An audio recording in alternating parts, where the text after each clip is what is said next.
Hello दोस्तों, नमस्कार। Santoshi IAS में आप सभी का स्वागत है। आज हम पार्ट 16 लाए हैं। इससे पहले हमने पार्ट 15 तक पूरी तरह से अपलोड कर दिया है। जाके सबका पीडीएफ है, सबका वीडियो पड़ा है। Playlist Santoshi IAS GS revision playlist है, वहाँ पर पूरा देख लीजिए। जो नए बच्चे हैं मैं उनके लिए बोल रहा हूँ, पुराने बच्चे देखे ही होंगे सब कुछ, ठीक है। तो चलिए, आज आपका बहुत इम्पोर्टेंट टॉपिक है। ये थोड़ा सा टफ टॉपिक माना जाता है क्योंकि यहाँ से अक्सर क्वेश्चन जो आ जाते हैं बच्चे का ज़्यादा गलत हो जाता है, ठीक है। तो हम यहाँ पर जितने भी घटना चक्र के पूरा दीप दिए थे, जिस बुक में जितना दिए थे वो तो सब लाए ही हैं, और कुछ ऐसे दीप लाए हैं जो आपके घटना चक्र में नहीं दिया था, किसी अथेंटिक बुक में दिया था, एनसीईआरटी या माजिद हुसैन, चाहे जहाँ से। तो उसको भी हम यहाँ पर पूरा कंक्लूड कर दिए हैं। तो अभी पूरा आपको याद करवाएंगे। इसके बाद यहाँ नीचे आपका रिवीजन करवा देंगे इसी का। ये इसके बाद आपका क्या है, यहाँ पर विदेशों में जो क्रांतिकारी आंदोलन हुआ था उसके बारे में थोड़ा देख लेंगे। मतलब मॉडर्न हिस्ट्री का आज चैप्टर है। वही जलियांवाला बाग हत्याकांड से जितने भी क्वेश्चन बने हैं आपके घटना चक्र में, वो सब 60 नोट्स हैं। इसके बाद वहाँ पर आपका एनसीईआरटी कॉर्नर में आपका यहाँ पर देखिए, आपका यही तो क्वेश्चन आया था आपका आर ओ आर ओ में, यही पूरा एकदम पूछ लिया था। तो ऐसे ही क्वेश्चन हमारे इसके बाद क्वेश्चन आंसर आपका लगभग 30 प्लस क्वेश्चन है। हम 30 प्लस क्वेश्चन कर लेंगे तो आपका पूरा रिवीजन हो जाएगा, ठीक है। बच्चे यही डेली क्वेश्चन करते हैं, सर इसको बंद तो नहीं करेंगे। हम इसको बंद नहीं करेंगे, सिर्फ आपका सपोर्ट चाहिए। आपका सपोर्ट बना रहेगा, मतलब आप लाइक करेंगे, शेयर सब्सक्राइब करते रहेंगे, तो हम आपको इसको क्यों बंद करूँगा, बताइए। क्यों मैं बंद करूँगा? मुझे कोई लॉजिक ही नहीं लगता। आपका पेपर तक आर ओ तक पूरा चलता रहेगा, ठीक है, जब तक आपका आर ओ का पेपर नहीं हो जाता, और पीसीएस प्री का, ठीक है। तो चलते हैं, देखते हैं। पहले हम कहाँ से शुरू करें? अपने एशिया से शुरू करते हैं, ठीक है। एशिया से हम शुरू करते हैं। कौन कौन से द्वीप हैं? अब देखिए, यहाँ पर कौन सा द्वीप आपको दिख रहा है? ये आपका दिख रहा है कमचटका प्रायद्वीप, ठीक है। कमचटका प्रायद्वीप क्या होता है? जो 3 तरफ से घिरा होता है, जैसे इधर से घिरा है, इधर से घिरा है और इधर से घिरा है। तो ये कमचटका प्रायद्वीप कहाँ किसका भाग है? ये रसिया का भाग है। तो कमचटका प्रायद्वीप कहाँ है? रसिया का पार्ट है ये। देखिए, बुंद मतलब मैं जो ये रेड कलर का है, ये सब प्राय मतलब द्वीप हैं। तो थोड़ा सा इधर उधर हो सकता है, लेकिन मतलब इसी साइड में, या मतलब ये कह सकते हैं, आप कहते हैं कि सर नहीं थोड़ा नीचे था, तो मतलब ये ऐसे ही डिनोट कर दिया गया है, कोई स्केल नहीं लिया गया है, ठीक है। तो लेकिन वहीं पर है, ये नहीं कि ये होकाइडो यहाँ है तो मैं यहाँ नीचे थोड़ी कर दूंगा, वहीं है, मतलब 1-2 इंच का फ़र्क हो सकता है। मैं अपने हिसाब से सब कुछ सही किया हूँ, तो वो तो देखिए, ठीक है। तो ये क्या है? सखालिन द्वीप। सखालिन द्वीप क्या है? रूस में है, ये यहाँ पे है। सखालिन द्वीप कहाँ है? रूस में है। यहाँ जापानी सैनिक की कब्रें हैं। सखालिन द्वीप पर जापानी जो सैनिक हैं इनकी कब्रें हैं यहाँ पर, सखालिन द्वीप पर। ये रूस का ही भाग है ना। अब देखिए, होकाइडो, हुंसू, शिकोकू, क्यूशू। तो ये इस किसके भाग हैं? ये आपका जापान दिख रहा होगा, ये इतना जापान आपका दिख रहा होगा, ठीक है। यहाँ दिखाता है ये आपका जापान दिख रहा होगा। इस जापान के 4 द्वीप हैं। कौन है? होकाइडो है, हुंसू है, शिकोकू है और क्यूशोसू है। तो कैसे याद करेंगे? देखिए, होकाइडो एकदम ऊपर रहेगा। कैसे ऊपर रहेगा? देखिए, जब मात्रा आप चढ़ाएंगे, देखिए भूलिए मत, थोड़ा थोड़ा हम ट्रिक भी बता देते हैं ताकि आप मत भूलिए। 2 तो आप याद हो गया, कमचटका और सखालिन। रूस का हो गया तो उसको हटा दीजिए। अब यहाँ आते हैं तीसरे पे। होकाइडो कैसे याद करेंगे? देखिए, जो ऊपर की मात्रा है कितनी, सब में सबसे ज़्यादा ऊपर की मात्रा किस में जा रहा है? होकाइडो पे ही जा रहा है। देखिए, ये एक मात्रा है, 2 मात्रा, 3 मात्रा, 4 मात्रा। मतलब किसी भी अंक पर आप मात्रा चढ़ाते हैं तो ऊपर तो जाना ही पड़ता है। चाहे ऐसे होकाइडो हो का पे एक मंत्र ऐसे जाना पड़ता है, तो डापोक मंत्र ऊपर भी, मतलब ऊपर तो जाना ही पड़ रहा है, मतलब इस लाइन से ऊपर जाना ही पड़ रहा है। तो ऐसे याद कर लीजिए, होकाइडो कैसे है, कहाँ पर है? वहाँ पर ऊपर ही है, सबसे ऊपर नॉर्थ में होकाइडो है। ऐसे याद कर लेंगे, नहीं भूलेंगे। इंग्लिश मीडियम वाले होंगे थोड़ा सा ऐसे लिख लीजिएगा हिंदी में, ठीक है। होकाइडो ऐसे लिख लीजिएगा, ठीक है, तो आपको याद हो जाएगा 3 बार। और क्यूशेशु कैसे लिखेंगे, ये देखिए नीचे मात्रा जा रहा है, एक ऊपर जो जा रहा है तो वो ऊपर रख दीजिए और जो नीचे जा रहा है वो नीचे रख दीजिए, और बीच में होन्शु और शिकोकू तो रही रख दिए। होन्शु जो है उस पर आपका जापान का विशालतम द्वीप टोक्यो इसी पर है। जापान का विशालतम द्वीप अगर पूछे आपसे कौन सा है तो होन्शु है, और ये जो टोक्यो है इसकी राजधानी जापान की इसी होन्शु पर है। ठीक है, तो अब अगर आपका दोनों याद रहेगा, होकाइडो एकदम नीचे है, क्यूशोशी एकदम नीचे है। ठीक है, तो होन्शु और शिकोकू याद रखिएगा। एक इसका एक और ट्रिक बताते हैं, लिखा गया है क्यों। जैसे किसी को आपको नीचे रख देंगे तो पूछेगा हमको नीचे क्यों रखे हैं, ऊपर रखिए तो वो क्यों को पूछ रहा है, तो ऐसे भी याद रखिए। कुछ भी करके आप याद रखिए, मेरा सिर्फ मकसद है आपको याद होना चाहिए बस। ठीक, होकाइडो, होन्शु, शिकोकू, क्यूशोशु, ये दोनों तो याद रहेगा। होन्शु शिकोकू याद कर लीजिए, बीच में है, पहले होन्शु पढ़ेगा फिर शिकोकू पढ़ेगा। ठीक है, तो इतना हो गया। देखिए 2 बार यहाँ पूछा गया था। अब देखिए यहाँ पर इसके नीचे आ जाता है ताइवान। ताइवान क्या है, जो आपका जो आपका चाइना सोच रहा है कि हम ताइवान को अपने अंडर ले लें। ठीक है, तो ये ताइवान अभी एक कंट्री है माना जाता है, कुछ लोग मानते हैं कंट्री, कुछ देश नहीं मानते हैं। जो चाइना के दबाव में होते हैं वो नहीं मानते हैं, जो चाइना के दबाव में नहीं होते हैं वो मानते हैं कंट्रीज़ को। एक इसके बाद लुजान, लुजान याद रखिएगा, मिडनाओ। तो यहाँ 3 द्वीप हैं, एक ताइवान द्वीप है, ये देश तो है ही है लेकिन द्वीप भी है। एक लुजान है, एक मिडनाओ है, और यहाँ पे सुलाबेसी है। ठीक है, सुलाबेसी, तो याद रखिएगा ताइवान, लुजान, मिडनाओ, सुलाबेसी, ये हो गया। अब देखिए ये आपका ऑस्ट्रेलिया है, ये आपका ऑस्ट्रेलिया है। ऑस्ट्रेलिया के बगल में याद रखिएगा, ये इम्पोर्टेंट है, सोलोमन द्वीप, सोलोमन। बानुआतू, अभी बानुआतू के एक राष्ट्रपति चेंज हुए हैं तो आपका करंट में पढ़े होंगे आप। न्यू कैलिडोनिया, ठीक है, तो न्यू कैलिडोनिस या और फिजी, तो ये तीनों चारों याद रखिएगा। ठीक है, ये ठीक है, तो सोलोमन, बानुआतू, न्यू कैलिडोनिस और फिजी, ये 4 द्वीप इस मतलब प्रशांत महासागर में याद रखिएगा। इसके बाद यहाँ पर देखिए उत्तरी द्वीप न्यूजीलैंड, दक्षिणी द्वीप का न्यूजीलैंड, ये दक्षिणी वाला बड़ा है। ठीक है, तो अभी हम बताएंगे आगे। ठीक है, अब देखिए ये जो आपका दिख रहा होगा ये पपुआ न्यू गिनी है, तो पपुआ न्यू गिनी ये है। सबसे ज़्यादा क्वेश्चन किसके बारे में पूछा जाता है, ये आपका पूछा जाता है, ये जो आपका यहाँ पर पड़ा है बोर्नियो द्वीप, ये है बोर्नियो द्वीप, ये है, मैंने यहाँ लिखा है देखिए, ये वहाँ पर जगह नहीं था तो इसको ऐसे ला के यहाँ लिख दिया हूँ। ठीक है, तो बोर्नियो द्वीप ये देखिए आपका इंडोनेशिया है, तो इसी के ऊपर यहाँ है बोर्नियो द्वीप। अब देखिए बोर्नियो को अगर आ जाए पेपर में किसको और किस नाम से, तो कालीमंतन के नाम से जाना जाता है, कालीमंतन इसी का भाग है एक, तो बोर्नियो या कालीमंतन पेपर में दे दे कुछ भी आप वही लगाए। विश्व का तीसरा सबसे बड़ा द्वीप है बोर्नियो, विश्व का तीसरा सबसे बड़ा देश है द्वीप है। यह 3 देशों में विभाजित है बोर्नियो। पूछा गया है कि कितने देशों में विभाजित है, देखिए इंडोनेशिया मतलब 3 देश इसके अंदर आ जाता, मलेशिया और ब्रुनेई, तो 3 देशों में विभाजित है, इंडोनेशिया, मलेशिया, ब्रुनेई। ठीक है, मतलब ये बोर्नियो है तो इसका थोड़ा थोड़ा पार्ट सब लिए हैं, तो इंडोनेशिया भी, मलेशिया भी और ब्रुनेई भी लिए हैं, तो बोर्नियो द्वीप पे यही है ना। अब दिखाते हैं ये कहाँ गया आपका बोर्नियो, ये बोर्नियो है ना, तो ये जो बोर्नियो है तो इसी में ये यहीं ब्रुनेई है छोटा सा, और ये यहीं पर इधर से मलेशिया भी चला जाता है, और यहाँ पर ये इधर के आपका जो आपका इंडोनेशिया है ये हो है। ठीक है, तो 3 देश हैं, कौन कौन, ब्रुनेई, बोर्नियो में ब्रुनेई है। ठीक है, इसके बाद यहाँ मलेशिया लिखेंगे और इंडोनेशिया।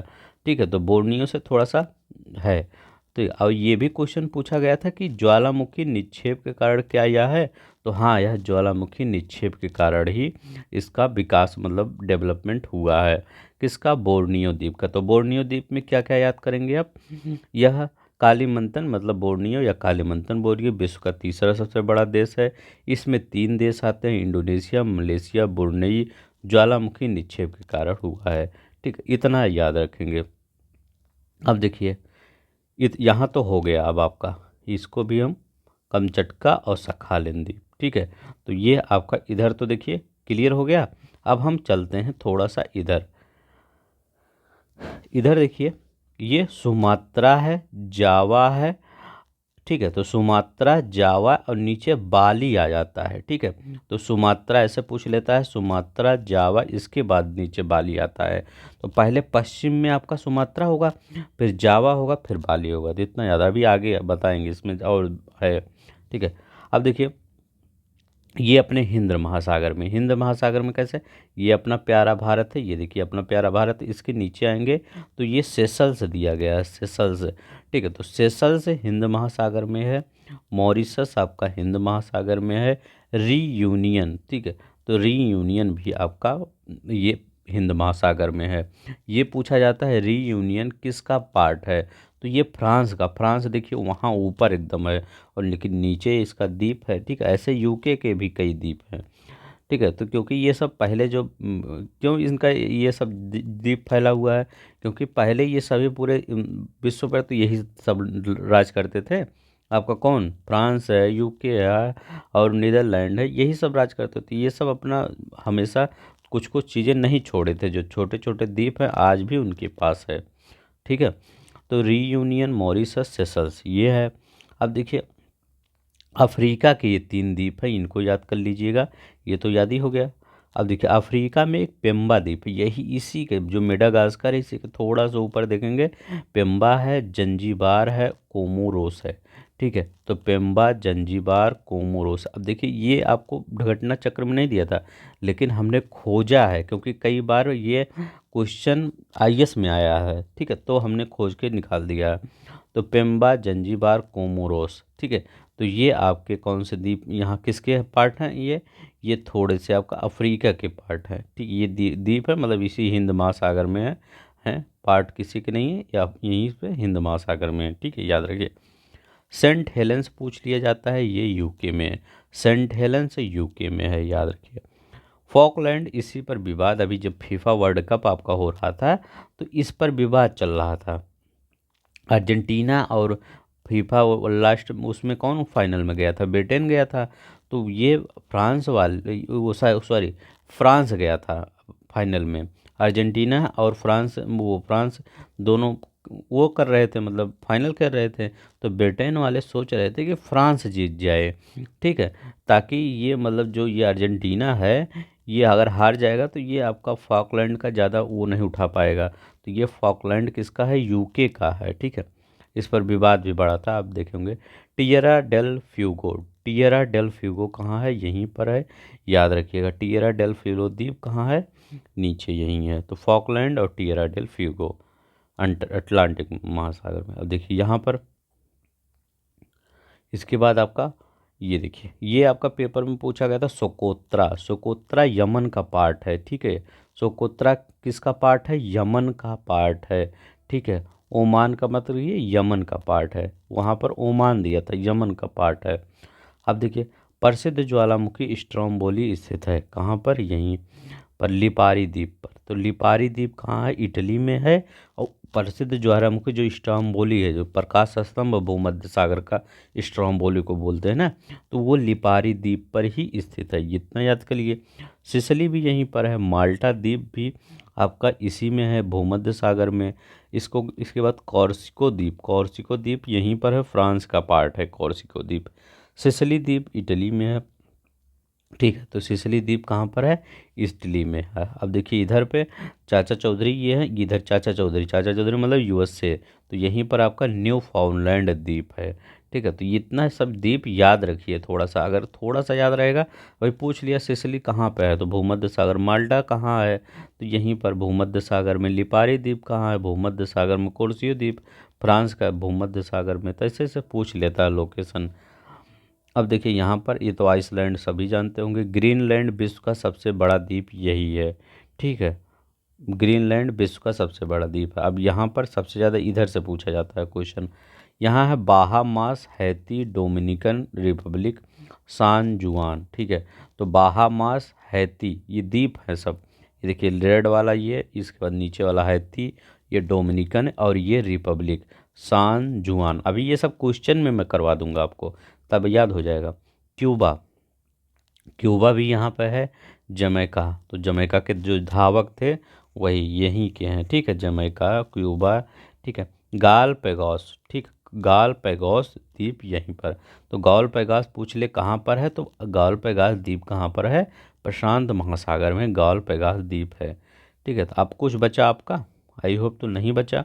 एक बार इसको और देख लिए, अगर इतना द्वीप याद कर लिए आप, इससे ज़्यादा आपको कहीं पूछेगा नहीं। ठीक है, अब देखिए थोड़ा सा यहाँ और है, सब कुछ हम आपके लिए हर जगह से खोज के लाते हैं आपके, ताकि आपका कोई चीज़ छूटे ना। देखिए सेवर्नाया जमिल्या, सेवर्नाया जमिल्या कहाँ है, ऐसे क्वेश्चन आया है। सेवर्नाया जमिल्या, तो ये कुछ कहाँ है, ये रसिया का पार्ट है, ऊपर कहाँ, आर्कटिक ओशियन के पास है सेवर्नाया जमिल्या। ठीक है, अब देखिए फेरो द्वीप, फेरो द्वीप को सीप द्वीप भी कहा जाता है, यही नॉर्वेजियन सी के पास है फेरो द्वीप, इसको सीप द्वीप भी कहा जाता है। ठीक है, नुक, नुक इसको ग्रीनलैंड का सबसे बड़ा राजधानी नगर है, तो नुक ये आपका ग्रीनलैंड का पूछा जाता है। ग्रीनलैंड किसका भाग है, अमेरिका का पार्ट है या कनाडा का है या डेनमार्क का है, तो ग्रीनलैंड डेनमार्क का, मतलब डेनमार्क देश का ये ग्रीनलैंड है। ठीक है,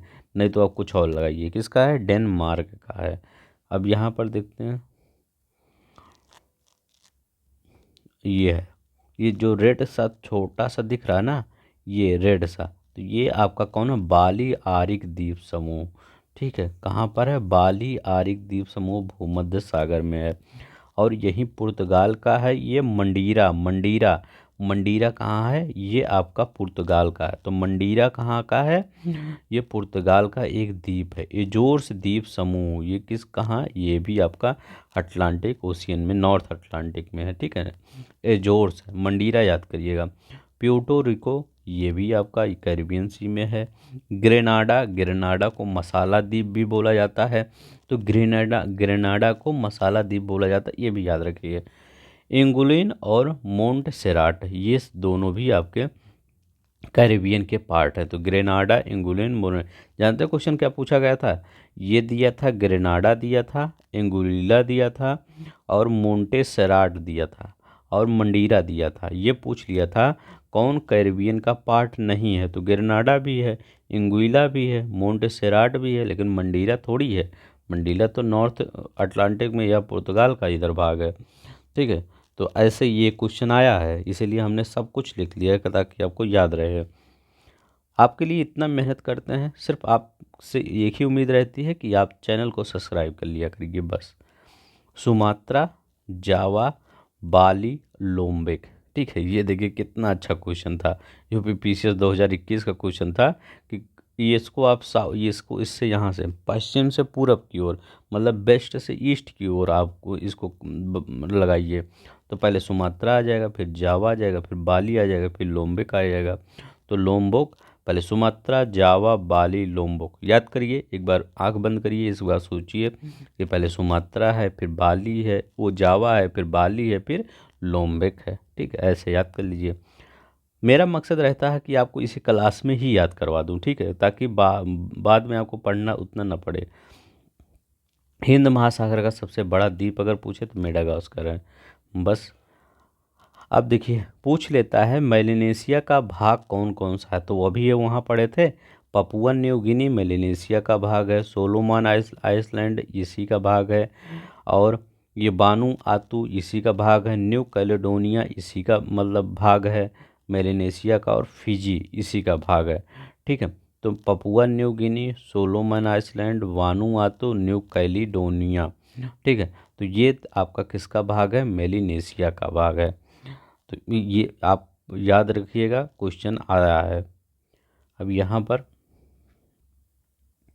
संसार के सबसे बड़े द्वीप, ठीक है, कौन से है, तो पहले ग्रीनलैंड संसार का सबसे बड़ा द्वीप है, दूसरा न्यू गिनी है, तीसरा बोर्नियो है, तो बोर्नियो भी यहाँ पढ़े थे कि विश्व का तीसरा सबसे बड़ा द्वीप बोर्नियो है। इसके बाद मालागासी या मेडेगास्कर, तो अपने जो मेडेगास्कर अपना है, मतलब अपना ही है, अपने हिंद महासागर में है, तो क्या है वो तीसरा है सबसे बड़ा, वो चौथा है। पहले ग्रीनलैंड, फिर न्यू गिनी, फिर बोर्नियो, फिर मालागासी। ठीक है, एक बार हम सबको दिखा भी देते हैं। देखिए पहले नंबर पे कौन सा है, ये देखिए ग्रीनलैंड पहले नंबर पे, रैंक 1, रैंक 2 जैसे आप टेस्ट देते हैं संडे को ना, तो रैंक आती है। और दूसरा नंबर पे कौन सा आ जाएगा, ये न्यू गिनी, ठीक है। तो न्यू पपुआ न्यू गिनी ये दूसरे नंबर पे, वो सॉरी दूसरे नंबर पे आ गया, ठीक है। इसके बाद कौन सा आ जाएगा, ये तीसरे नंबर पे बोर्नियो आ गया, ठीक है। बोर्नियो तीसरे नंबर, चौथे नंबर पे इनकी आ गया, ठीक है। तो ऊपर यहाँ फिर यहाँ ऐसे याद हो जाएगा। अब देखिए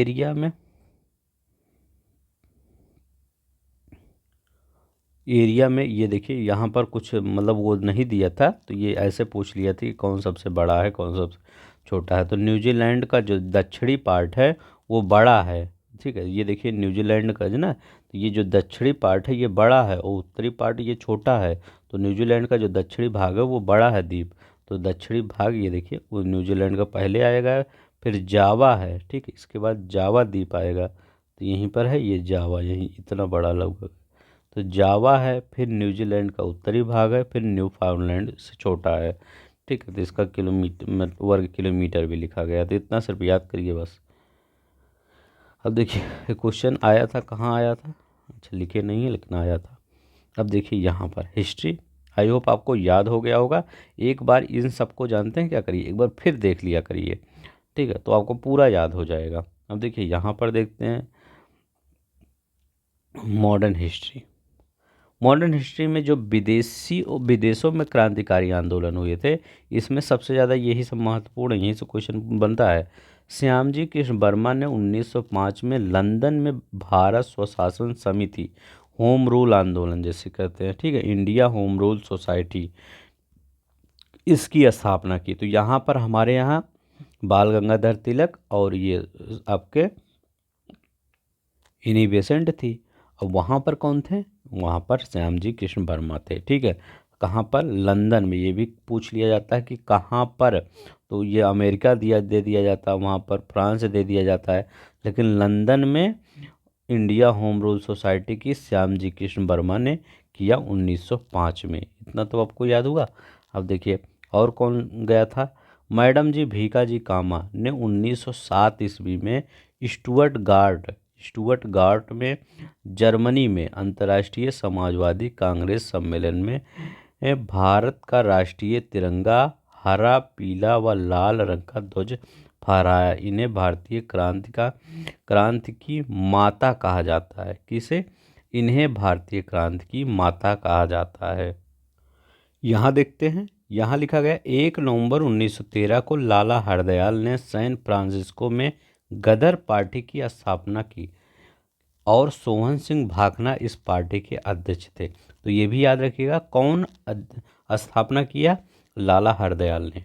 कौन अध्यक्ष थे, सोहन सिंह भाखना। तो इसमें कंफ्यूज मत होइएगा, ठीक है। अब देखिए यहाँ पर आगे देखते हैं, यहाँ पर जलियांवाला बाग हत्याकांड से रिलेटेड कुछ।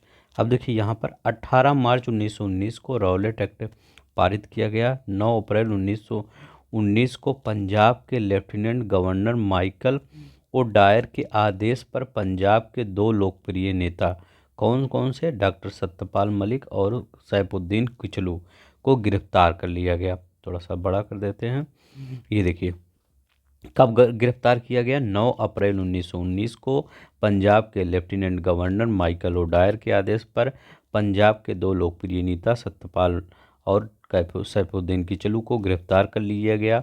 यह रॉलेट एक्ट था क्या, बिना वकील बिना दलील का यही था, जो मतलब कोई भी अगर इसको रॉलेट एक्ट जानते हैं क्यों लाया गया था, जैसे अभी मान लीजिए उस समय जानते हो क्या हुआ था कि जो क्रांतिकारी गतिविधियाँ थी वो बहुत ज़्यादा बढ़ रही थी। तो ये सोचे, अंग्रेज सोचे कि कोई ऐसा कानून लाते हैं जिस पे से थोड़ा सा शक अगर हो तो उठा के जेल में डाल दें, ठीक है। मतलब इसमें ये नहीं है कि वकील आपको करिए, ये सब कोई मौका नहीं। थोड़ा सा शक है, ये थोड़ा सा इधर उधर कर रहा है बस। मान लीजिए वो किसी काम से भी बाहर जा रहा है, तो अगर उनको शक लग गया ये जा क्यों रहा है बार बार घर से बाहर, बस उनको उठाया उस जेल में डाल दिया बस। अब ये भी नहीं पता कब तक जेल में डालेंगे, जमानत भी नहीं होती। अब देखिए यहाँ पर क्या है, रॉलेट एक्ट, इसी का विरोध कर रहे थे सैफुद्दीन किचलू एंड सत्यपाल मलिक, इनको जेल में डाल दिया गया गिरफ्तार करके। वायसराय लॉर्ड चेम्सफोर्ड, मतलब ये भी पूछा गया था कि लॉर्ड जो चेम्सफोर्ड, मतलब जब रॉलेट एक्ट पारित हुआ था तो उस समय वायसराय कौन थे? वायसराय तो 1916 से 21 तक जितनी भी घटनाएं घटी थी वहाँ पर लॉर्ड चेम्सफोर्ड ही आपके वायसराय थे। कुछ सब कुल मिला के, जब से याद रखिए, जब लखनऊ का सम्मेलन हुआ था वहाँ से आपका ये 1921 तक, यहाँ तक लगभग जब असहयोग आंदोलन चल रहा था तो वहाँ से यही थे लॉर्ड चेम्सफोर्ड। मतलब मैं डेट बता रहा हूँ कि यहाँ से यहाँ तक याद कर लीजिए, ठीक है। इसने लोगों को बिना मुकदमा चलाए जेल भेजने, मतलब ये रॉलेट एक्ट मुकदमा कुछ नहीं, जेल जाइए। यह सेडिशन कमेटी पर आधारित थी। रॉलेट एक्ट किस पर आधारित थी? सेडिशन कमेटी पर आधारित थी। अखिल भारतीय स्तर पर गांधी जी का पहला सत्याग्रह, देखिए बहुत कंफ्यूज करता है यहाँ पर। अगर आपसे ये पूछे कि अखिल भारतीय स्तर पर गांधी जी का पहला सत्याग्रह कौन था, तो वो कौन था? रॉलेट एक्ट था। क्यों? आप सोचेंगे सर तो खेड़ा भी हुआ था। सर अहमदाबाद अभी कल ही बताए थे कि अहमदाबाद पहले आता है, खेड़ा बाद में आता है, उससे पहले चंपारण आ जाता है। तो चंपारण 17, इसके बाद आपका पहले कौन सा आता है? चंपारण आता है, फिर आपका अहमदाबाद आता है, फिर खेड़ा आता है, ठीक है। तो ये कौन सा था? कह रहे हैं पहला सत्याग्रह, तो ये सब कौन सा सत्याग्रह था? सब कहते हैं चंपारण पहला सत्याग्रह है। तो देखिए कंफ्यूज मत होइए, यहाँ लिखा गया है अखिल भारतीय स्तर पर। जैसे आपका आईएएस पीसीएस होता है, ये अखिल भारतीय स्तर पर होता है, ठीक है। ये जो जॉब होती है, मतलब पूरे इंडिया में आप कहीं भी जॉब कर सकते हैं, लेकिन आप ये उत्तर प्रदेश पीसीएस को जॉब देंगे तो क्या आप झारखंड थोड़ी जाएंगे जॉब करने, या तेलंगाना थोड़ी जाएंगे जॉब करने? आप उत्तर प्रदेश में ही रहेंगे, काम कर जाएंगे। तो ये सब जो चंपारण हुआ था, अहमदाबाद हुआ था, खेड़ा हुआ था, ये क्षेत्रीय स्तर पर आंदोलन सत्याग्रह थे गांधी जी के, कोई अखिल भारतीय नहीं था। लेकिन जो रॉलेट एक्ट था इसमें थोड़ी कहा गया था कि सिर्फ पंजाब के ही लोगों को बिना मुकदमा चलाए गिरफ्तार किया जाएगा। पूरे ऑल इंडिया में जहाँ उनका राज था, और ये अंग्रेज़ों का जहाँ जहाँ वह शासन करते थे, सब कुछ पूरे कंट्रोल था। तो वहाँ जितनी भी गतिविधियाँ होंगी उनको शक होगा तो गिरफ्तार कर लेंगे, ठीक है। तो ये अखिल भारतीय स्तर पर जब ये रॉलेट एक्ट कानून आया तो उसी पे गांधी जी ने पहला सत्याग्रह, तो ये हो गया। एक क्वेश्चन और पूछा जाता है कि गांधी जी का पहला जन आंदोलन कौन था? अखिल भारतीय स्तर पर और जन आंदोलन में अंतर है। देखिए जन आंदोलन अगर कहे तो असहयोग आंदोलन पहला जन आंदोलन, मतलब वो किस आंदोलन में गांधी जी के सबसे ज़्यादा लोग इकट्ठा हुए, ठीक है। कब किससे सबसे ज़्यादा लोगों का प्रभाव पड़ा, तो वो किस पर पड़ा? असहयोग आंदोलन वहाँ लगाएंगे। तो कई क्वेश्चन बनेंगे। पहला सत्याग्रह चंपारण, अखिल भारतीय स्तर पर पहला सत्याग्रह, तो ये आपका ये जो रॉलेट एक्ट पारित किया गया था इसके विरोध में जब वो सत्याग्रह किए थे, तो ये अखिल भारतीय स्तर पर पहला जन आंदोलन, तो असहयोग आंदोलन। 3 क्वेश्चन बनते हैं आपके। अब देखिए उधम सिंह ने सर माइकल और डायर को मार्च 1940 में गोली मारकर हत्या कर दी। जिनको क्वेश्चन आंसर के फॉर्म में, जैसे अभी मैंने ये पूरा डिटेल में बताया, जिनको ऐसा डिटेल में पढ़ना है वो वीडियो पूरा पढ़ा है, हिस्ट्री मॉडर्न हिस्ट्री का पूरी हमने डिटेल में बताया है, जाके वहाँ देख लीजिए। यहाँ तो हम रिवीजन सिर्फ करवाते हैं, लेकिन बीच बीच में मेरा मन नहीं करता, पूरा बता ही देता हूँ, सोचता हूँ बता ही देता हूँ, ठीक है। अब देखिए 10 अप्रैल 1919 को अमृतसर शहर का प्रशासन सैन्य अधिकारी ब्रिगेडियर जनरल आर डायर को सौंपा गया, ठीक है। 13 अप्रैल 1919 को यही वो बेकार दिन था जो बैसाखी दिन जलियांवाला बाग में एक विशाल जनसभा का आयोजन किया गया, जिस पर जनरल आर डायर ने अंधाधुंध गोलियां चलवाई, ठीक है। इस हत्याकांड के विरोध में शंकर नायर ने वायसराय की कार्यकारी परिषद से इस्तीफा दे दिया। तो ये भी कई बार पूछा है, शंकर नायर ने वायसराय कार्यकारी की परिषद से किस में इस्तीफा दे दिया, किस कांड से? तो जलियांवाला हत्याकांड से। रविंद्रनाथ टैगोर ने नाइटहुड की उपाधि लौटा दी थी, इसी में रविंद्रनाथ टैगोर ने नाइटहुड की उपाधि लौटा दी थी। कांग्रेस ने भी इस हत्याकांड की जांच के लिए मदन मोहन मालवीय की अध्यक्षता में तहकीकात कमेटी का गठन किया। देखिए हंटर आयोग का गठन इसकी जांच के लिए किया गया था। रौलेट मतलब ये जलियांवाला बाग हत्याकांड जब हुआ था, किसका? हंटर। लेकिन कांग्रेस ने भी कहा कि हम आपके जांच से मतलब संतुष्ट नहीं है, हम खुद जांच करवाएंगे। तो एक तहकीकात कमेटी का गठन किया गया। उसके अध्यक्ष कौन थे? मदन मोहन मालवीय। जैसे अभी भी कोई घटना हो जाती है आपका, तो सरकार नहीं कहती है कि यहाँ कमेटी इसके लिए गठित कर दीजिए, जांच आएगी, देखा जाएगा, तब का एक्शन लिया जाएगा। ठीक है, तो ये है आपका इस ये तो हो गया। देखिए, रॉलेट एक्ट के विरोध में स्वामी श्रद्धानंद ने लगान न देने का आंदोलन चलाया। तो ये स्वामी श्रद्धानंद ने जब रॉलेट एक्ट पारित हो गया, मतलब पारित कर रहे थे, तो स्वामी श्रद्धानंद विरोध कर रहे थे, कह रहे थे कोई लगान नहीं देगा, ये ऐसा कानून ला रहे हैं तो कोई लगान नहीं देगा। जैसे आज हम सब कहते हैं ना, ये गलत काम हो रहा, कोई यहाँ नहीं जाएगा। ठीक है, तो वही है। अब देखिए, गांधी जी का पहला जन आंदोलन यही था। अब देखिए, असहयोग के आंदोलन के बारे में ना, हाँ चलते हैं देखते हैं। लाला लाजपत राय की अध्यक्षता में सितंबर 1920 में कांग्रेस का अधिवेशन कलकत्ता में आयोजित किया गया। कब? सितंबर 1920 में कांग्रेस का विशेष अधिवेशन, ठीक है, स्पेशल सेशन सितंबर में। ठीक है, क्योंकि इनका जो कांग्रेस का सेशन होता था वो नवंबर दिसंबर में होता था। अब ये स्पेशल हो गया, मतलब थोड़ा पहले हो गया है। ठीक है, तो यही लिखा ना, विशेष अधिवेशन। इस अधिवेशन में स्वराज प्राप्ति के लिए असहयोग आंदोलन को चलाने की स्वीकृति प्रदान की गई। ठीक है, महात्मा गांधी ने 1 अगस्त 1920 को असहयोग आंदोलन प्रारंभ किया। कब? 1 अगस्त 1920 को। दुर्भाग्य से इसी दिन तिलक का निधन हो गया। ठीक है, बाल गंगाधर तिलक जी इसी दिन मतलब इनकी मृत्यु हो गई। दिसंबर 1920 में नागपुर में आयोजित कांग्रेस के वार्षिक अधिवेशन में असहयोग आंदोलन का प्रस्ताव अंतिम रूप से पारित किया गया। इस प्रस्ताव के CR दास ने प्रस्तुत किया। ठीक है, तो इस प्रस्ताव को किसने पास की पारित मतलब प्रस्तुत किया? CR दास ने। पहले CR दास विरोध करते थे, लेकिन गांधी जी ने कुछ समझाया फिर ये कहें अच्छा चलिए पारित कर देते हैं। ठीक है, तो CR दास इन्हीं ने पारित किया।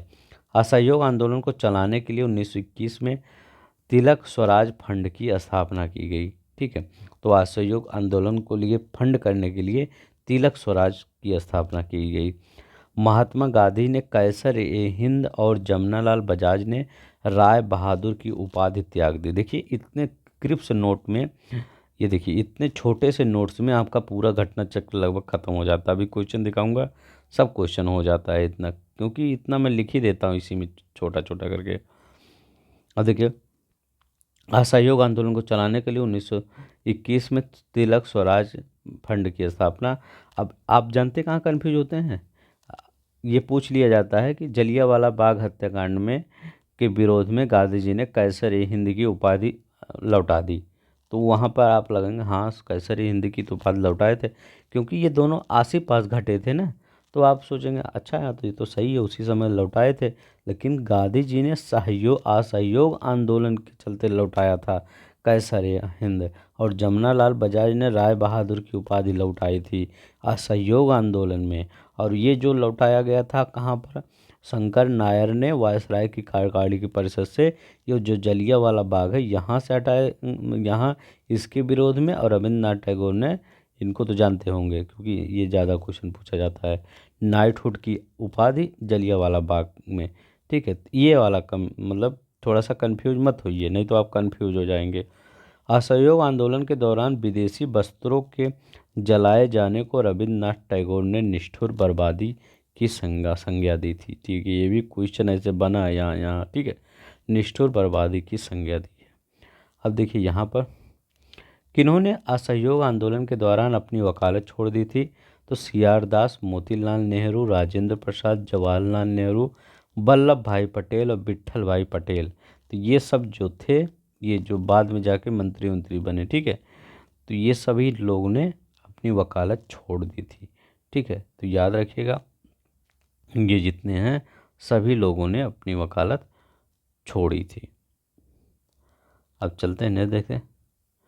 लिखा गया, संयुक्त प्रांत के गोरखपुर जिले में चौरा चौरी नामक स्थान पर ये कांड हुआ। तो देखिए ये असहयोग आंदोलन से रिलेटेड है, तो थोड़ा पढ़ लीजिए इसके बारे में भी। चौरा चौरी कांड कहाँ हुआ आपका, ये आपका संयुक्त प्रांत के मतलब संयुक्त प्रांत जो मतलब अपना जो उत्तर प्रदेश है गोरखपुर, वहाँ पर आपका चौरा चौरी कांड हुआ, ठीक है, गोरखपुर में, ठीक है। तो गोरखपुर चौरा चौरी कांड याद रखिएगा। किसानों के जुलूस पर गोली चलाए जाने के कारण उग्र भीड़ ने थाने को आग लगा दी और 22 पुलिसकर्मी, कितने 22 पुलिसकर्मी मारे गए। परिणाम स्वरूप 12 फरवरी 1922 को गांधी जी ने असहयोग आंदोलन को स्थगित कर दिया। अच्छा, जब ये चौरा चौरी कांड हुआ था गांधी जी कहाँ थे, बारदौली में थे। कहाँ पर, वारदौली में थे। तो 12 फरवरी को स्थगित कर दिया गया चौरा चौरी कांड, चौरा चौरी कांड, ठीक है। ये चलिए इतना तो आपको याद होगा। अभी जब क्वेश्चन आंसर करेंगे तो पूरा आपको खो जाएगा। एनसीईआरटी कॉर्नर में देखते हैं। देखिए नैनार और अलवार के बारे में पढ़ लेते हैं। अब पहले याद रखिएगा नैनार को किसको मानते थे, अलवार किसको मानते थे। जो नैनार थे, ये नैनार, तो नैनार जो है थे ये शंकर जी के, भगवान शिव के भक्त थे। मतलब शिव, भगवान शिव की पूजा करते थे नैनार वाले। अलवार वाले भगवान विष्णु की पूजा करते थे। कैसे याद करेंगे, देखिए नयन लिखा गया है और भगवान शिव के 3 नयन थे। कितने, एक यहाँ था, एक यहाँ था, एक ये ऊपर, ठीक था, ये यहाँ यहाँ यहाँ।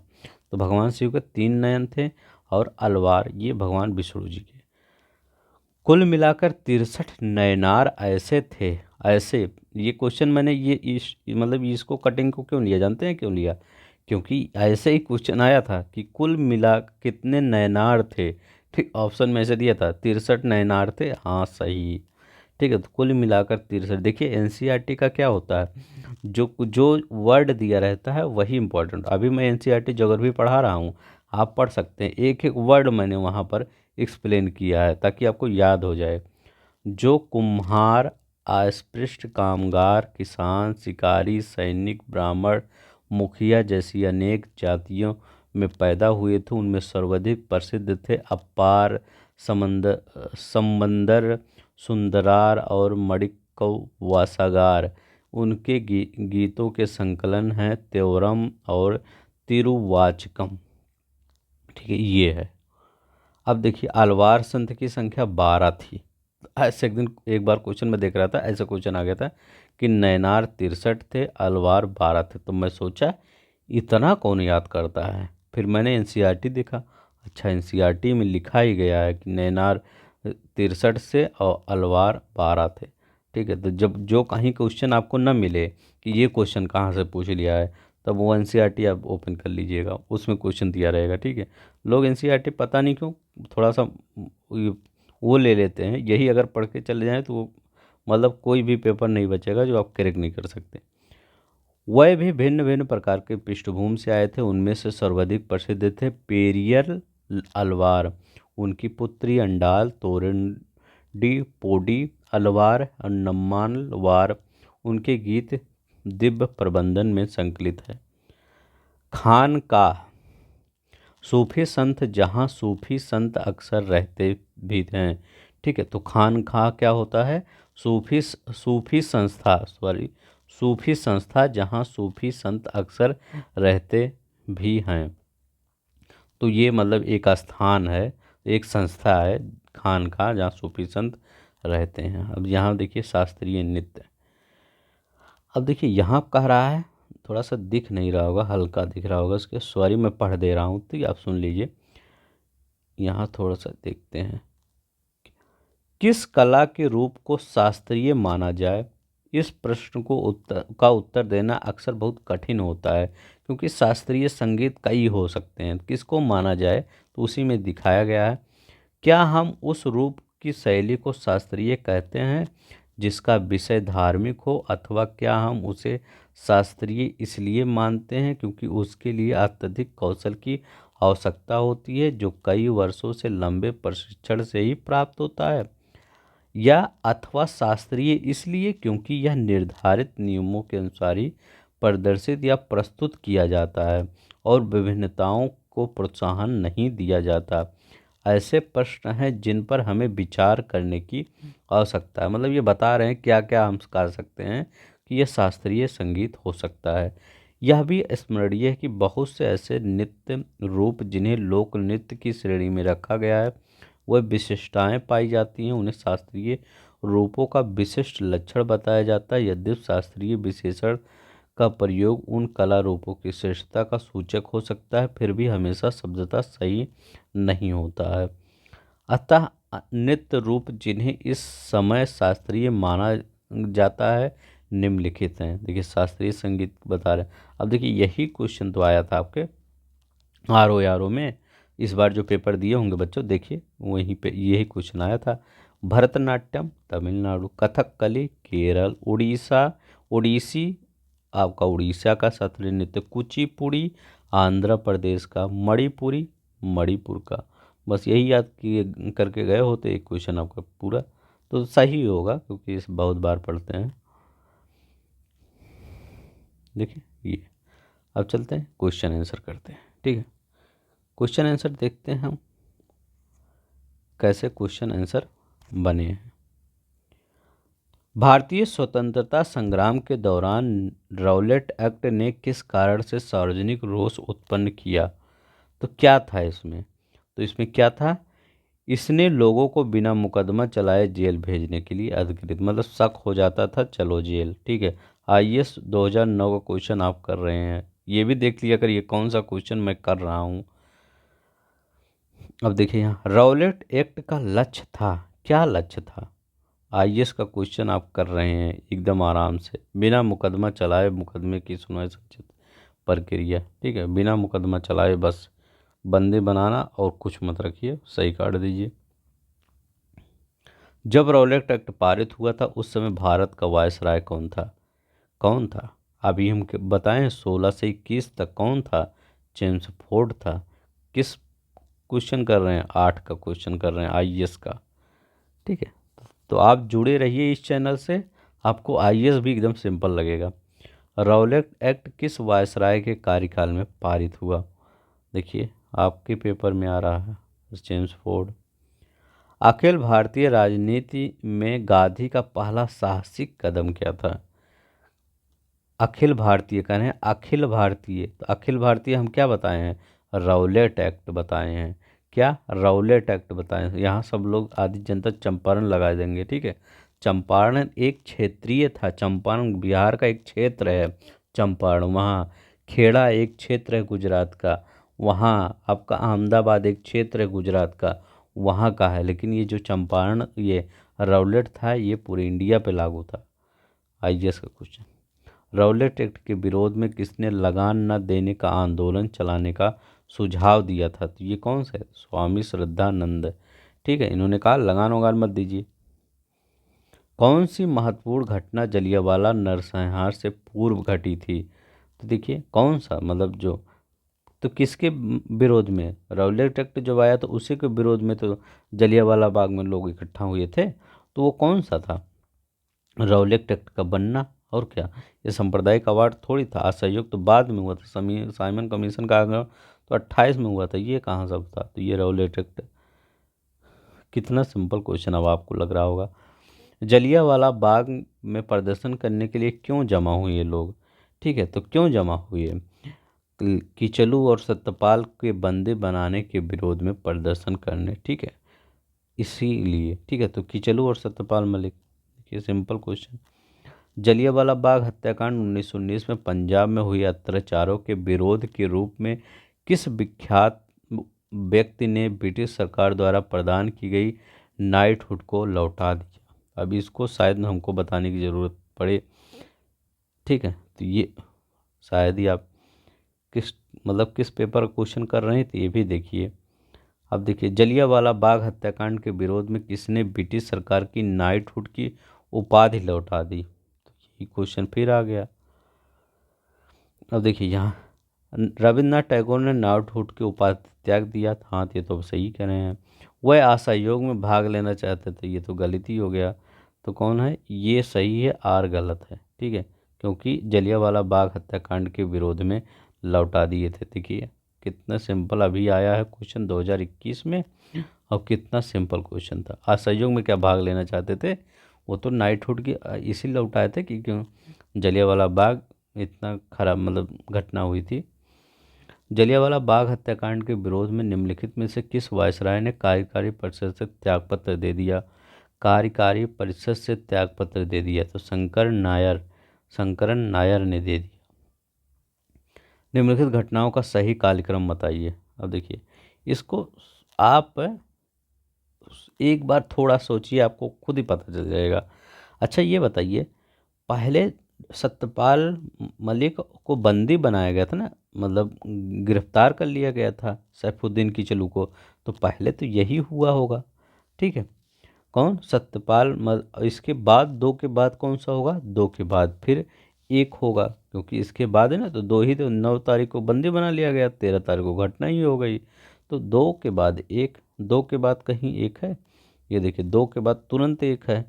ठीक है, इसके बाद 1919 का अमृतसर का कांग्रेस का अधिवेशन। अब देखिए कैसे, क्योंकि जो कांग्रेस का अधिवेशन होता था वो हमेशा कब होता था? वो हमेशा लास्ट में होता था, मतलब साल के लास्ट में, नवंबर दिसंबर में होता था। तो ऐसे ही याद कर लीजिए, 2 1 3, तो 2 1 तो यहीं पे मिल गया आपको, कहीं और जाने की ज़रूरत नहीं। क्वेश्चन कितने आराम से कर लिए। हंटर आयोग की नियुक्त हुई थी किसके? जलियांवाला बाग हत्याकांड के बाद। और ये कांग्रेस ने कौन सी तहकीकात, ठीक है, कमेटी का गठन किया था। ठीक है, उधम सिंह लंदन में मारा तो किसको मारा उधम सिंह ने? तो उधम सिंह ने लंदन में किसको? सर माइकल ओ डायर को। ठीक है, तो वो तो आर डायर, जो गोली चलवाया था वो आर डायर था, लेकिन ये आपको उनको मार दिए सर माइकल, ये भी तुष्ट ही था, तो सर माइकल ओ डायर को मार दिए। किसके कारण सार्वजनिक रोष की लहर उभरी जिसके फलस्वरूप जलियांवाला बाग ब्रिटिश द्वारा जननरसंहार की घटना हुई? तो क्या हुआ था? तो कौन सा हुआ था? रौलेट एक्ट के विरोध में सैफुद्दीन किचलू, इनको गिरफ्तार कर लिया, ये सब विरोध कर रहे थे, किचलू और सत्यपाल को गिरफ्तार कर लिया गया। फिर इसके बाद बैसाखी के दिन सब लोग जलियांवाला बाग इकट्ठा हुए। इसके बाद अंग्रेज़ सोचे कि हमारे खिलाफ प्रदर्शन करने आ रहे हैं। उन्होंने दरवाज़ा पूरी तरह से, जलियांवाला बाग बड़ा सा था, ये पूरा था, तो यहाँ से सिर्फ एक ही जगह इंटर करने का था, यहाँ से दरवाज़ा बंद कर लिया गया और यहाँ यहाँ सब सैनिक खड़ा कर दिए गए, और यहाँ सब पूरे हैं सब। ठीक है, ये गोली चला रहे हैं, अब भागे तो भागे कहाँ, यही दरवाज़ा ही है, तो भागे कहाँ? ठीक है, कितने क्रूर लोग थे। भारतीय राष्ट्रीय कांग्रेस ने असहयोग आंदोलन किस वर्ष प्रारंभ किया? तो बताइए किस वर्ष प्रारंभ किया असहयोग आंदोलन? 1 अगस्त 1920 को ही प्रारंभ किया गया। तो क्या उसी दिन आपका वो आपके बाल गंगाधर तिलक क्या हुए, उनकी डेथ हो गई। 1921 में स्वराज फंड उन्हीं के नाम पर बनाया गया। महात्मा गांधी द्वारा चलाया गया प्रथम जन आंदोलन कौन था? देखिए जन आंदोलन पूछ रहा है, तो प्रथम जन आंदोलन कौन था? असहयोग आंदोलन प्रथम जन आंदोलन था। 1 वर्ष में स्वराज का गांधी जी ने नारा किस में दिया था? तो इसी में दिया था, असहयोग आंदोलन के समय ही दिया था। ब्रिटिश सरकार ने महात्मा गांधी को जो उपाधि दी थी और उसे उन्होंने असहयोग आंदोलन में वापस कर दिया, तो वो क्या था? कैसर ए हिंद। ठीक है, अभी हम बताएं, कैसर ए हिंद की उपाधि उन्होंने वापस लौटा दी। निम्नलिखित में किसने असहयोग आंदोलन के दौरान अपनी वकालत छोड़ दी? तो किसने छोड़ दी थी? तो सी आर दास ने छोड़ी थी ना। सी आर दास हुए, जवाहरलाल नेहरू हुए, वल्लभ भाई पटेल हुए, विट्ठल भाई पटेल हुए, ये सब छोड़ दिए थे। चौरा चौरी चौरा की घटना महात्मा गांधी कहाँ थे? तो कहाँ थे? बारदोली में थे। कहाँ पर? बारदोली में थे। निम्नलिखित में किस द्वीप समूह को सीप द्वीप कहा जाता है? तो अभी हम बताएं किस द्वीप को सीप द्वीप पढ़े होंगे अभी, तो कौन? फेरो द्वीप को सीप द्वीप कहा जाता है। पढ़ लीजिए अच्छे से, संडे को आपका टेस्ट होगा, फिर आपकी रैंकिंग बनेगी। मुझे तो सबका नाम भी अब पता चल गया है जो जो टेस्ट देते हैं। ठीक है, तो मैं उम्मीद करूँगा फिर वो टेस्ट में पार्टिसिपेट का, आप कितना भी नंबर पाएँ उससे नहीं फ़र्क पड़ता। आपकी कंटिन्यूटी डिसिप्लिन तो बना रहेगा कि हाँ टेस्ट देना है। आप पढ़ेंगे तो पूरे हफ्ते, आपकी संडे को होगा टेस्ट, ठीक है, रात में 8 बजे। अब इस बार शायद 100 क्वेश्चन का हो, ठीक है, 100 क्वेश्चन में आपको लगभग 70 क्वेश्चन तो सही करना पड़ेगा। प्रशांत महासागर में स्थित गोलापैगोस द्वीप समूह के संदर्भ में कौन सा कथन सही है? इसकी उत्पत्ति ज्वालामुखी की गतिविधियों के द्वारा हुई या दक्षिण अमेरिका राष्ट्र पेरू का हिस्सा है? तो बताइए इसमें कौन सा आपका सही है। तो ये पेरू का नहीं है, इक्वाडोर का हिस्सा है यहाँ पर, शायद ऊपर में नहीं बताया था, देखिए इक्वाडोर का। तो जो गैलापागोस है ये दक्षिण अमेरिका मतलब उसी साइड तो है, मैं ऐसे ये था ना, ऐसे बताया था इधर ही है। तो ये आपका पेरू का नहीं, इक्वाडोर का है, इक्वाडोर का हिस्सा है। और ये वाला सही है, ज्वालामुखी से उत्पन्न हुई है। लगभग जितने द्वीप अगर पेपर में दिया रहे ना ज्वालामुखी रहे तो लगा दिया करिए, क्योंकि अक्सर जीत वैसे ही हुए हैं, ठीक है। तो ये कौन सा होगा? पहला होगा। सब नहीं कह सकते हैं, लेकिन ये देखिए RO 2021 का क्वेश्चन है, ठीक है। तो ऐसे क्वेश्चन आपका पूछेगा, ठीक है। जो मैं आपको करवाता हूँ वो सब सही करवाता हूँ, सिंपल सिंपल क्वेश्चन नहीं करवाता, उसको करने से क्या फ़ायदा, वो आएगा ही नहीं। अब निम्नलिखित में से प्रशांत महाद्वीपीय में कौन मेलनेशिया द्वीप समूह में सम्मिलित है? मेलिनेशिया द्वीप समूह में कौन सा आपका सम्मिलित है? सोलोमन द्वीप है, सोसाइटी द्वीप है, गिलबर्ट है, मार्शल है। तो कौन सा द्वीप आपका मेलिनेशिया द्वीप में सम्मिलित है? तो अभी हम तो सोलोमन ही पढ़े हैं ना, तो सोलोमन ही द्वीप। प्रशांत महासागर में गैलापागोस द्वीप के संबंध में इसकी, अच्छा वही क्वेश्चन है, पेरू में नहीं इक्वाडोर में, ठीक है, इक्वाडोर में, ठीक है। तो ये तो आपका सही है, इक्वाडोर में। ये तो अब ये हुआ। जापान का विशालतम द्वीप कौन सा है? तो जापान का सबसे विशालतम द्वीप, विशालतम कौन है मतलब सबसे बड़ा? होन्शु है। इसी पर आपका टोक्यो है, टोक्यो है। पहले क्या आएगा? होकाइडो, देखिए ऊपर मंत्र है ना, पहले होकाइडो आएगा, फिर होन्शु आएगा, फिर शिकोकू आएगा, फिर ये नहीं क्यूसोसु आएगा, क्यूसोसु, ठीक है, क्यूसोसु लास्ट में आएगा। भौगोलिक क्षेत्र के जापान का सबसे बड़ा द्वीप है, तो जापान का सबसे बड़ा द्वीप होन्शु है, ठीक है। क्यूसोसु एकदम नीचे है, होकाइडो एकदम ऊपर है, ठीक है। अब देखिए बालियारिक द्वीप समूह कहाँ स्थित है? तो बालियारिक द्वीप समूह कहाँ स्थित है? कहाँ बताए थे हम, याद करिए कहाँ बताए थे। तो भूमध्य सागर में बताए थे। बालियारिक द्वीप समूह भूमध्य सागर में, देखिए ग्रेनाडा अवस्थित है। ग्रेनाडा कहाँ है? प्रशांत महासागर, हिंद महासागर, कैरिबियन में या भूमध्य सागर में? ग्रेनाडा। तो ग्रेनाडा कहाँ पर है आपका? तो ग्रेनाडा आपका कैरिबियन सागर में, ठीक है। चलिए लास्ट वाला सा देखिए, इंडोनेशिया द्वीप समूह के पूरब से पश्चिम की ओर सही क्रम बताइए। पूरब से, तो पूरब से पश्चिम की तरफ बताना है। कहाँ से? पूरब से पश्चिम बताना है, नहीं तो आप उल्टा मत करिएगा। तो मान लीजिए ये इंडोनेशिया है, ऐसे ऐसे एक द्वीप है, ठीक है। तो पूरब में सबसे पहले कौन था? लोम्बोक, तो लोम्बोक। इसके बाद लोम्बोक, क्या वो सॉरी, पश्चिम से पूरब, यहाँ देख ही नहीं रहे हैं, पश्चिम से पूरब पूछ रहा है, तभी हम करें, कोई ऑप्शन ही नहीं दिया है लोम्बोक।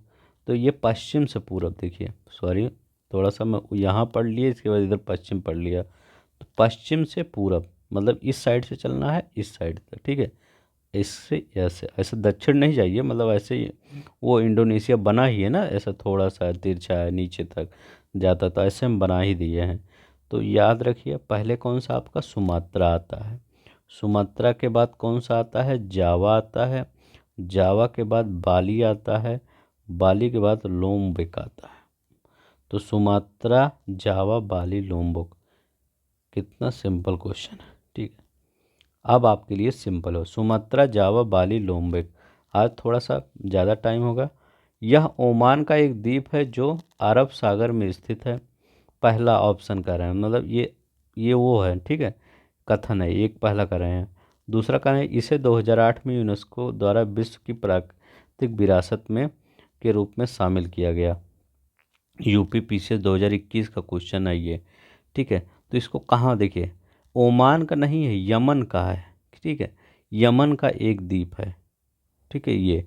तो ये पहला वाला तो इसमें गलत है। इस किसके बारे में पूछ रहे हैं, ठीक है, सकोत्रा, जो आपका जैसे ये आपका ये था ये, ठीक है, अरब प्रायद्वीप, तो ये आपका रेड सी जाता है, तो यहीं पर एक सकोत्रा द्वीप है, उसके बारे में पूछ रहे हैं। वो शायद कट गया है क्या, तो इसमें कहीं पे है, देखिए, अच्छा नहीं है यहाँ पर, तो यही सकोत्रा द्वीप में द्वीप के बारे में पूछ रहे हैं। तो ओमान का नहीं, ये यमन का है, ठीक है। वो अब ये यहाँ पर एक बार हम दिखाई देते हैं आपको, ये देखिए, अब देखिए, ये सकोत्रा, इसकी बात वहाँ हो रही है। सकोत्रा ये यमन का है, ठीक है, वहाँ लिखा नहीं गया था, तभी मैंने यहाँ पर पीछे मैं ला लेके आया हूँ कि ठीक है, वहाँ कट गया था। तो सकोत्रा किसका है, यमन का है, वहाँ लिखा गया था ओमान का है। तो चलिए हम अपने क्वेश्चन पे चलते हैं, ठीक है। तो वो कहाँ, यमन का है, ये ओमान का लिखा है, तो ये पहला वाला तो आपका गलत ही हो गया। अब यहाँ पर दूसरा वाला, हाँ दूसरा वाला आपका सही है, तो यहाँ पर दूसरा एकदम सही है, ठीक है। यहाँ निम्नलिखित में कौन सा द्वीप कैरेबियन सागर में अवस्थित नहीं है, तो कौन सा है, ग्रेनेडा, तो अभी हम ऊपर ही पढ़े हैं, मोंटेसेराट, एंगुइला, हम बता नहीं रहते ये सब, ये मंडीरा, ठीक है, यूपीपीसी 2021 में भी आया है। देखिए यूपीपीसी 2021 में कितना सवाल, अगर आप यहाँ से क्वेश्चन पढ़ के गए होंगे द्वीप के, तो आपका पूरा सही हो जाएंगे। 2 क्वेश्चन तो यहीं से सही हो गए, यहाँ से एक यहाँ से, ठीक, और ऊपर भी आया था, ये देखिए यहाँ भी आया था, यूपी पीसीएस प्री 2021। 3 क्वेश्चन आपका कहाँ से आया है, यूपी पीसीएस 2021 प्री में दीप से आया है। जो लोग ये आपका टॉपिक पढ़ के गए होंगे, वो तो 3 क्वेश्चन आराम से कर दिए होंगे, सही कर दिए होंगे, ठीक है। और सब सिंपल ही है, कोई ज़्यादा टफ नहीं है। मडीरा कहाँ है, ये पुर्तगाल का है, ठीक है, पुर्तगाल का एक द्वीप है, उसी मतलब नॉर्थ अटलांटिक में है, पुर्तगाल का, ठीक है। तो अगर आपको पसंद आ रहा, आज थोड़ा सा लंबा वीडियो हो गया होगा, इसके लिए मैं आपको सॉरी बोलता हूँ आपसे, सॉरी, ठीक है। थोड़ा सा समझाने में थोड़ा सा टाइम लगता है, वैसे ही बता देता तो आपको याद ही नहीं होता, तो क्या फ़ायदा, ठीक है। तो अगर आपको पसंद आ रहा हो तो इस चैनल मतलब चैनल को लाइक कर दीजिए, वो सब्सक्राइब कर दीजिए, वीडियो को लाइक कर दीजिए। आपका थोड़ा सा साथ मिलता रहेगा तो हम साथ चलते रहेंगे, ठीक है, हमको मोटिवेशन मिलता रहेगा तो हम आपके लिए इससे भी अच्छा वीडियो बनाने का प्रयास करेंगे, ठीक है। तो आज के लिए बस इतना ही, धन्यवाद। शेयर भी कर दिया करिए, चाहे फेसबुक हो, व्हाट्सएप हो, कुछ भी आप चलाते होंगे सोशल मीडिया, वहाँ सब शेयर कर दिया करिए। जय हिंद, जय भारत।